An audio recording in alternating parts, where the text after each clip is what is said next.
Hey, Britton, how you doing? 8 by 8, that's fine. Yeah, that's fine for now. I'm not worried at all about that. Let's jump over to your written rationale. Good job. This is really brief. I think one of the things I would have liked to have seen in your written rationale is describing this relationship, how the monogram represents the client. So, what qualities of the client are being communicated, and what qualities of the client are you trying to communicate, and how are those qualities being met? How is that communication being met through this monogram? Just see what I'm saying? If you don't, it's right here.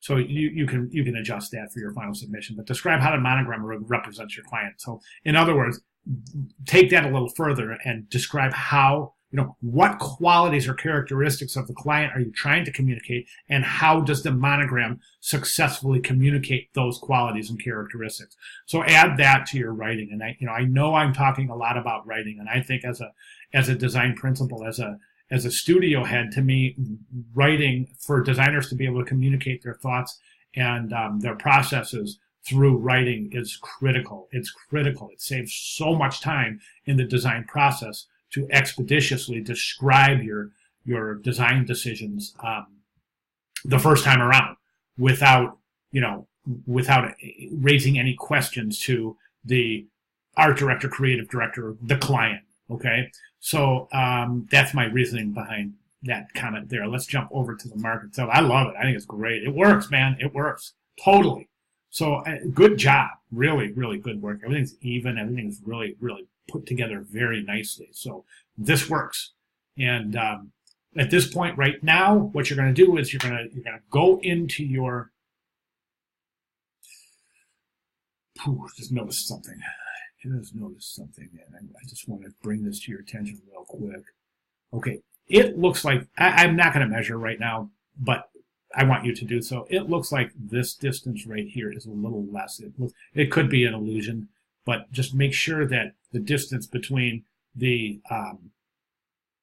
that horizontal, that vertical stem of the M, the distance between that and where the horn comes up, make sure those are the same on both sides. Just looks like that's a little bit thinner than that. I think it is. I'm usually pretty good at eyeing spatial relationships. So check that. Okay, so as I was saying, from here, what you want to do is you want to take all of your work, open it up, take your word mark, put it next to your monogram, take your logo, put it next. All three next to each other. Take a look at them. Don't do anything. Stare at them for a while. Really take a look. Scrutinize them to the minutia. Then start determining where and how you can create harmony between the three pieces. Quite often it could entail changing a typeface in one of the iterations. Of course, the color has got to be harmonious and consistent throughout the three pieces in your branding package.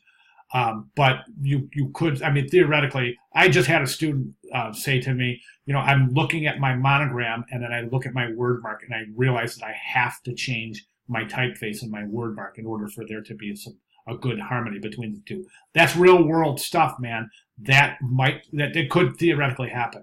It's quite feasible, as a matter of fact. So be open to that and be on the lookout for any changes that might need to be made to increase the harmony in your branding package. All right, fantastic work. Britton, any questions at all, please let me know. I'll be glad to clarify. All right, good work. Thank you.